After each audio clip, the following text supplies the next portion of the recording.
Thonse, Gananaskamotan, and Nanaskamotan, Napsis, Nanahiawak, Upsis, Rachel Thunder. Hello and thank you. My name is Rachel Thunder. I'm Plains Cree Nihio Nihiawak Treaty 8, member of the American Indian Movement, Little Earth Protectors, and resident here in the South Minneapolis Indigenous community. I had a hard time kind of figuring out what I was gonna say today, so I spent some time this morning writing down exactly what happened yesterday. I'm gonna read that to you now. Yesterday at sunrise, members of the American Indian Movement, Little Earth Protectors, Indigenous community members, and allies entered the gates outside of the Sears warehouse at East 27th Street and Longfellow Avenue, beginning a ceremonial occupation of the roof depot.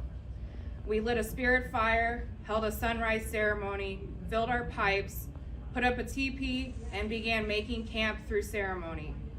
We want to thank all of those who supported and helped our cause. The outpouring of support from community and allies was beautiful, uplifting, and unifying of the South Minneapolis community.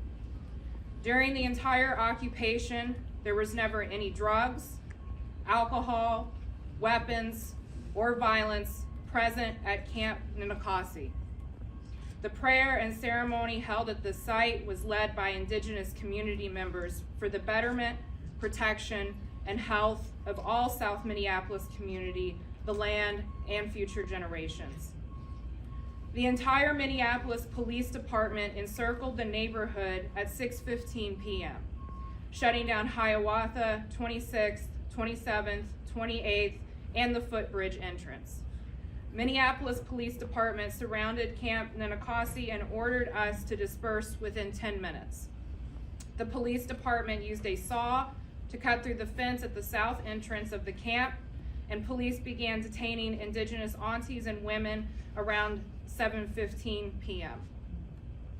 Myself, along with 7 other Indigenous relatives in prayer and ceremony, were arrested yesterday evening, arresting aunties, crying and begging to leave us be in our ceremony.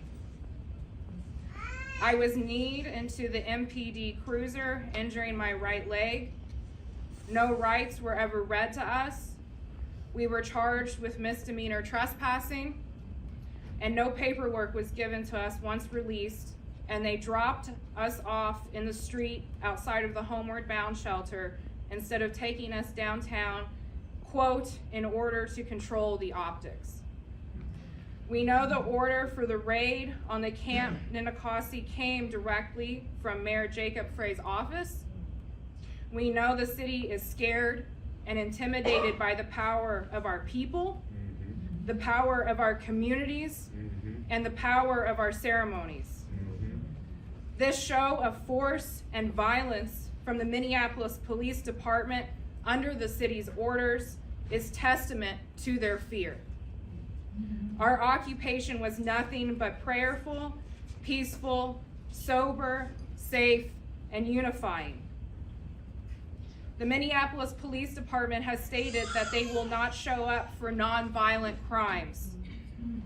So I asked the city and I asked the police department what part of this ceremony was violent.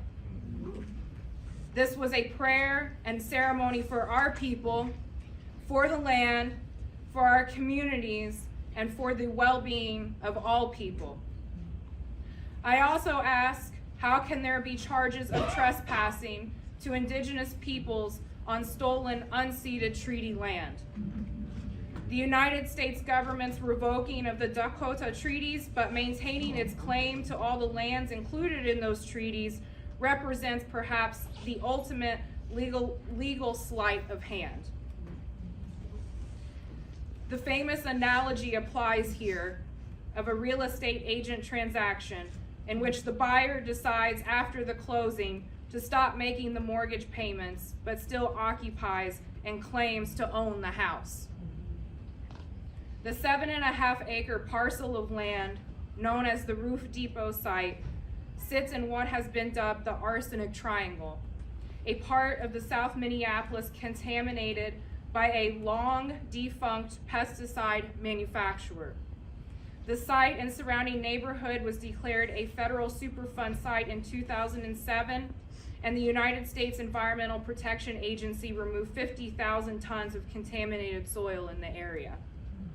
As the indigenous community, we have exhausted the system's protocols and avenues of accountability to prevent demolition of the roof depot that would release arsenic directly into our communities.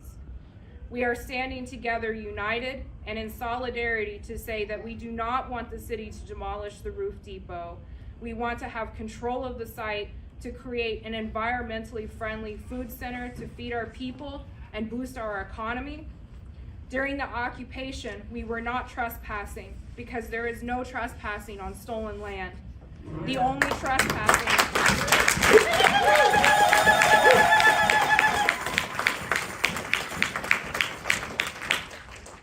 only trespassing that occurred is the militant, aggressive, and racist raid that took place by the Minneapolis Police Department on a peaceful and prayerful ceremony held by indigenous community members.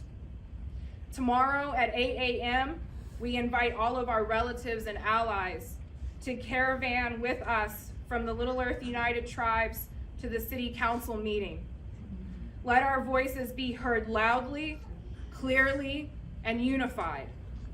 We are calling on and asking all of our indigenous organizations, leaders, and politicians to stand with your people, community, and nations against this environmental, cultural, and sovereign injustice.